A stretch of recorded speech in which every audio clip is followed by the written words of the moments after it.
आज आपण करणार आहोत एकदम चमचमीत अशी दोडक्याची भाजी. त्यासाठी इथे मी कढईमध्ये तेल गरम करून घेतले आहे. त्यामध्ये जिरे आणि मोहरी छान तडतडू दिली आहे. अद्रक, लसूण, ओला नारळ आणि कोथिंबीर याचे वाटण घातले आहे. आता यामध्ये कोरडे मसाले घालून घेऊया. थोडीशी हळदी पावडर, गरम मसाला, लाल मिरची पावडर आणि घरगुती काळा मसाला घालून छान मिक्स करूया. थोडे पाणी घालून झाकण ठेवूया आणि 5 मिनिटं हा मसाला तेल सुटेपर्यंत भाजून घेऊया. हे पहा मस्त तेल सुटले आहे. इथे मी दोडका कट करून स्वच्छ धुवून घेतला आहे. तो मसाल्यामध्ये घालून घेऊया आणि छान मिक्स करूया. वरून चवीपुरते मीठ घालून घेऊया.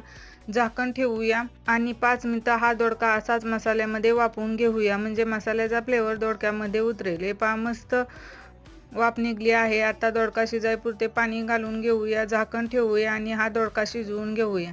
इथे आपला दोडका शिजला आहे. पहा मस्त कलरही आला आहे. तयार आहे एकदम चमचमीत आणि झणझणीत सोप्या पद्धतीने दोडका.